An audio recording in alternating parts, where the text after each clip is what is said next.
Ito ang balita ngayon, viral at pinag-uusapan ngayon sa mundo ng social media. Ang di umano'y balitang sadyang naggalabasan na talaga ng buong katotohanan. Tila halos lamunin sa kahihiyan at pinagtatawanan ng marami sa ating mga kababayan ang nasabing pagdinig ng Quadcom at ang Zambales representative na si Jay Conghon matapos matapang na tumistigo sa pagdinig at harap-harapang sinampal ng mga ebidensya ng dating PIDEA Director General na si Wilkins Villanueva. Tahasang pinatunayan nito na hindi related o walang kinalaman ang dating Pangulo na si Rodrigo Roa Duterte sa mga di umano'y aligasyon ng illegal na droga sa Davao City. Sa naging controversial at viral Quad Committee ng pagdinig, hindi nakapagpigil ang dating PIDEA Director General na si Wilkins Villanueva sa mga katanungan ni Congressman Conghon na tila pinagpipilitang iniligtas raw ng dating Pangulong Duterte ang kanyang dating economic advisor na si Michael Yang patungkol sa mga nasabing di umano'y aligasyon ng ipinagbabawal na gamot sa bansa. Pero bago ang lahat, kung bago ka pa lamang sa aming channel,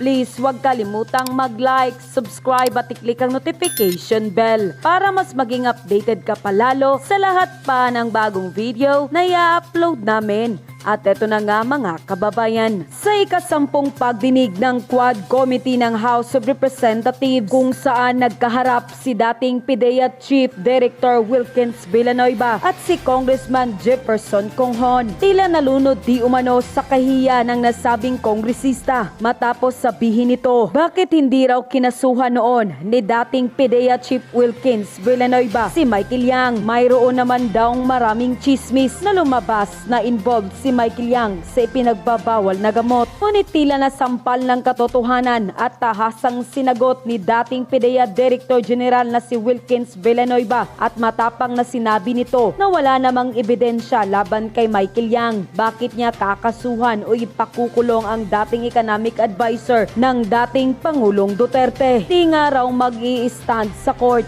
kung kakasuhan na hearsay lang pala ang ipapakita. At tila ipinilit pa nga nito na kaya inabswelto ng dating PIDEA Director General na si Wilkins Villanueva si Michael Yang dahil malapit ito na kaibigan ni dating Pangulong Duterte at ang dating Pangulo rin ang nag-appoint kay Villanueva na maging PIDEA Chief noon. Pagpipilit pa ng nasabing kongresista, malaki umano ang utang na loob nito kay dating Pangulong Duterte kaya clear ni PIDEA Chief si Michael Yang. Ngunit harapan nitong sinagot ang nasabing kongresista na hindi nito itataya ang kanyang dangal at pangalan dahil may mga anak pa itong magdadala ng kanyang apelyido. Hindi naman tatanggapin ng korte ang isang ebidensya na hearsay lang. Mas magaling pangaraw ba sila sa PIDEA na siyang aktwal na nag-iimbestiga kumpara sa Quad Committee hearing na tila naniniwala raw sa puro chismis. Komento pa ng ilan sa ating mga kababayan sa mundo ng social media. Wala nang kabuluhan itong mga hearing-hearing. Very obvious naman na one-sided at may pinoprotektahan. Very obvious may deadline sila kay Tamba. Ba't di nyo nalang dalhin sa korte yan? In aid of legislation lang ang Congress. Hindi po ito korte. Sinisigawan nila ang mga iniimbitahan nilang mga tao dyan sa Congress kasi sinisindak nila para matakot sa kanila. Huwag kayong matakot sa mga kurakot na yan. Nanduduro lang yan. Parang mga walang pinag-aralan yan. Dapat magtinda na lang kayo ng taho. Wala pa kayong kaaway. Papaano Conghon kung ang gusto mo kahit chismis lang, kailangan na makasuhan na agad ang ex-PIDEA Wilkins? So papaano kung halimbawa ikaw Conghon, may chismis din sa'yo tulad ng sinabi mo, kailangan na agad kahit walang matibay na hawak na ebidensya, makasuhan ka Conghon.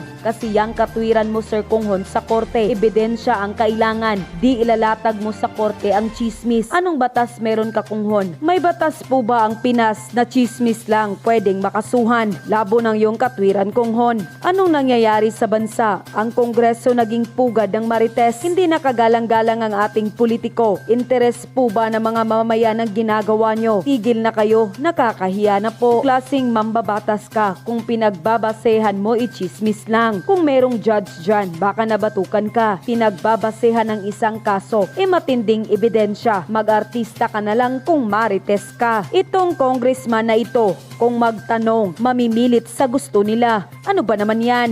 Unquote. Kailan lumabas si Michael Yang? nung nagkaroon ng drug haul sa Pampanga.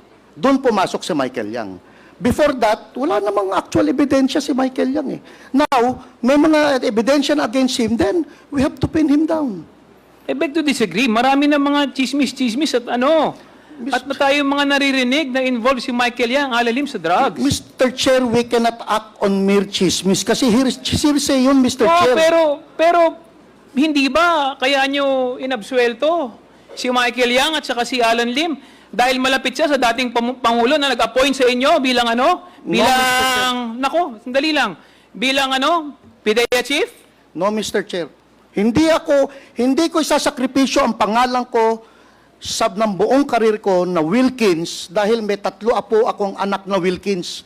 Ayoko pong madamage ang pangalan ng Wilkins dahil dala-dala po ng anak ko yan. Hindi ko kinlir si Michael Yang dahil may utang na loob ako presidente. Kinlir ko si Michael Yang because I have personal knowledge na walang ebidensya against Michael Yang. So paano ko siya isasangkot kung wala ko ebidensya? It will never stand in court, Mr. Chair. Masasabi po ba natin na ang PIDEA is mahalagang component yan ng war on drugs ng ating Pangulong Duterte nung panahon niya? Yes, Mr. Chair. Ibig sabihin po, pinagkakatiwalaan niya po kayo. Yes, Mr. Chair, but I just want to explain, 2020 po ako nag-Director General ng PIDEA. Tama po, pero siyempre, pinagkakatiwalaan niya po kayo, kaya niya kayo in-appoint doon. Yes, Mr. Chair. Ibig sabihin po, sa pagtitiwala na yon, kilala niya po kayo. Yes, Mr. Chair. At kilala niyo rin po siya. Yes, Mr. Chair. Meron po ba kayong personal na relasyon? Wala po, Mr. Chair. Ang relasyon po namin pag droga akin. Walang pakialam kahit kay Nino. Kahit polis, walang pakialam. Pag droga, PIDEA. Masasabi niyo po ba na ang war on drugs si Presidente Duterte ay isang naging success? Mr. Chair, except for those EJ case, as far as barangay drug clearing is concerned, talagang malaki ang diferensya ng war on drugs. Alam niyo po sa artikulo, merong artikulong nilabas na sinabi niyo doon yung inyong mga accomplishment. Merong 406 elected officials, 127 members of the uniformed services, at kung ano-ano pa.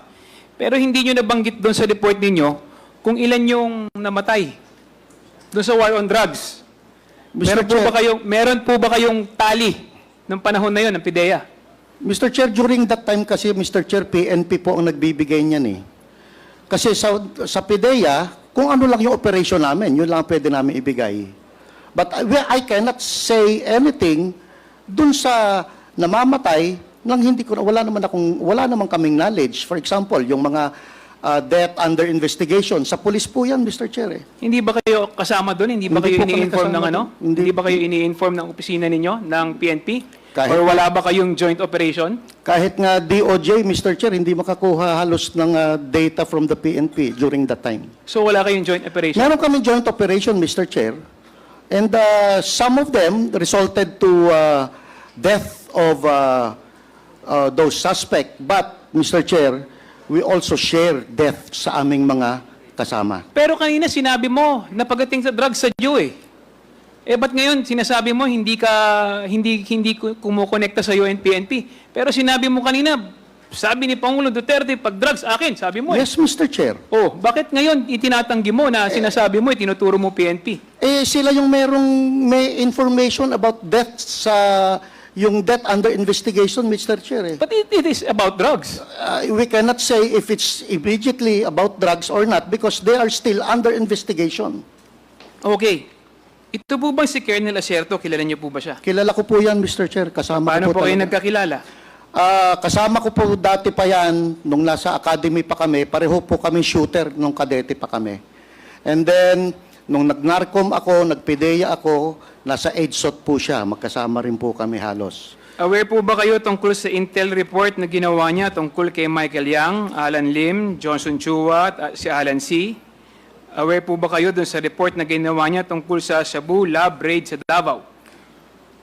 Mr. Chair, yung Shabu Lab raid sa Davao, akin yun, Mr. Chair. Isinama ko lang siya dahil gusto naming mag-collaborate ang PNP at PIDEA during that time. Pero initially, meron siyang information na merong personality na gumagamit ng certain cellphone na traced sa Davao. But yung laboratory, wala pa po siyang idea about that. Kami po ang unang nakapunta sa Arlene apartment at ma-identify lahat ng personalities na naandun. Hanggang sa itinuro po kami for 2 months na ituro kami sa Dumoy clandestine laboratory, Mr. Chair. So, Pero yun po- kasama na sila during the surveillance operation. So inaamin po ninyo na yung operation na yun is sa PIDEA. Joint operation yun, Mr. Chair. So nakarating po ba yung report nito kay sa dating Pangulo na Duterte? Naibigay niyo po ba yung report sa kanya regarding dito?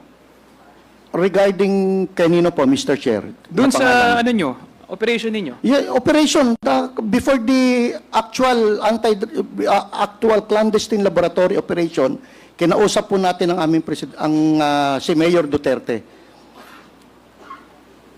Hindi po ba kasama si Michael Yang doon sa binanggit niyang sangkot sa droga noong 2024 ni Asierto? Balik tayo sa Mr. Chair.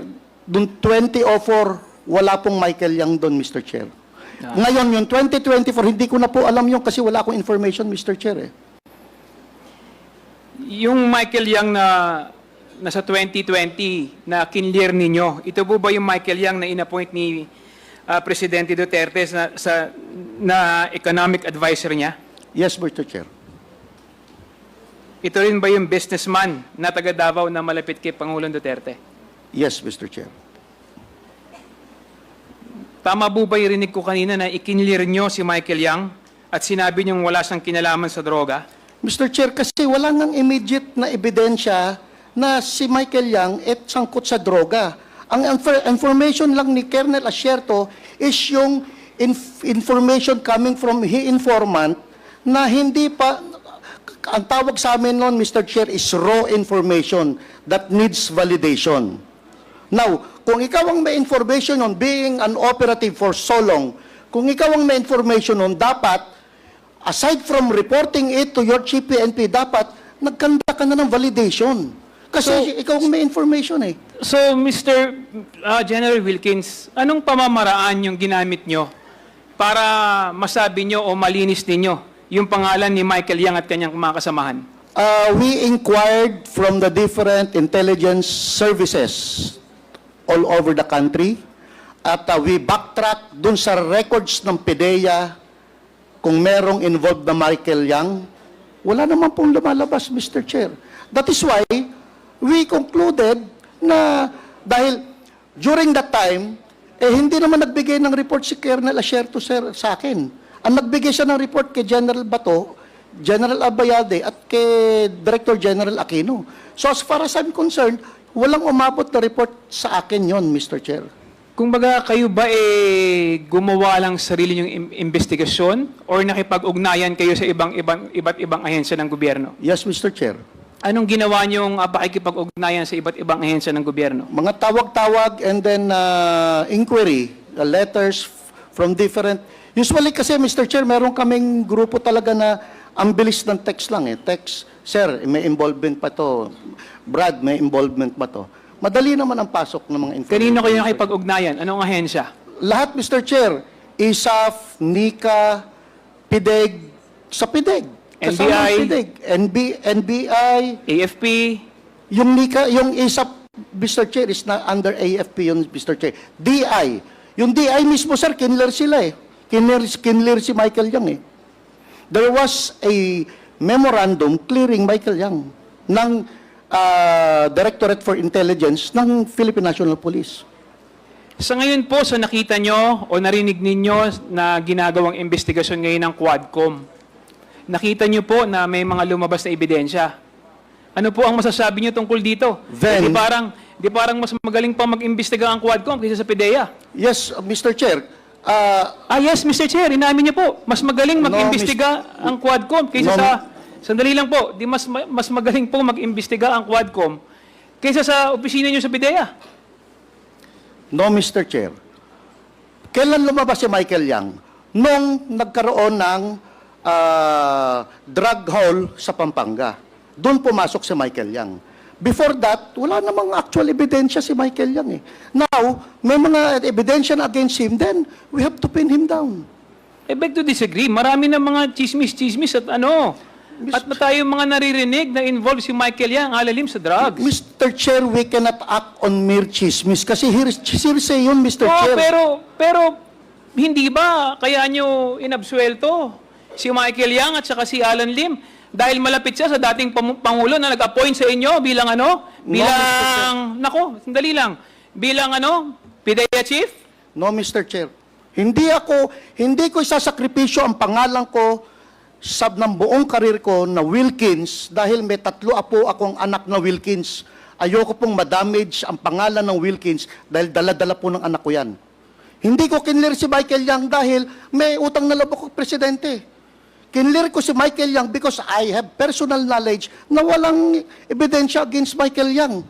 So paano ko siya isasangkot kung wala akong ebidensya? It will never stand in court, Mr. Chair. Paano nga po magkakaroon ng mag-i-stand in court? Hindi nga po kayo nagsagawa ng ebidensya na maayos.